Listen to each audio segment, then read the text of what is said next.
मंगळवारी रात्री उशिरा मुंबईतून एक धक्कादायक घटना समोर आली। मुंबईतील सर्वात हाय प्रोफाईल आणि सुरक्षित क्षेत्रांपैकी एक म्हणून ओळखल्या जाणाऱ्या नेपेन सी रोडवर असलेल्या निर्जन हाईट्स इमारतीत एका वृद्ध महिलेची हत्या करण्यात आली। नेपेन सी रोड दक्षिण मुंबईत आहे, जिथे अनेक मोठे व्यापारी आणि राजकारणी लोक राहतात। पोलिसांनी सांगितले की ज्योती शहा असे मृत महिलेचे नाव असून तिचे वय 63 वर्षे आहे। प्राथमिक तपासात पोलिसांना संशय आहे की या वृद्ध जोडप्याने काही दिवसांपूर्वी एका नोकराला घरात कामासाठी ठेवले होते, जो सध्या बेपत्ता आहे।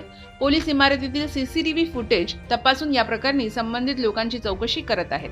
पोलीस अधिकाऱ्याने सांगितले की महिलेच्या पतीचे नाव मुकेश शहा असून ते एका ज्वेलरी शोरूमचे मालक आहेत। महिलेचा गळा आवळून हत्या करण्यात आली आहे। या प्रकरणी मलबार हिल पोलिसांनी IPSCच्या कलम 302 अंतर्गत FIR नोंदवून आरोपींचा शोध सुरू केला आहे।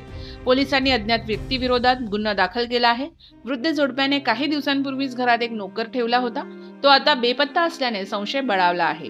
पोलीस अधिक तपास करत असून संबंधित नोकराचा शोध घेत आहेत।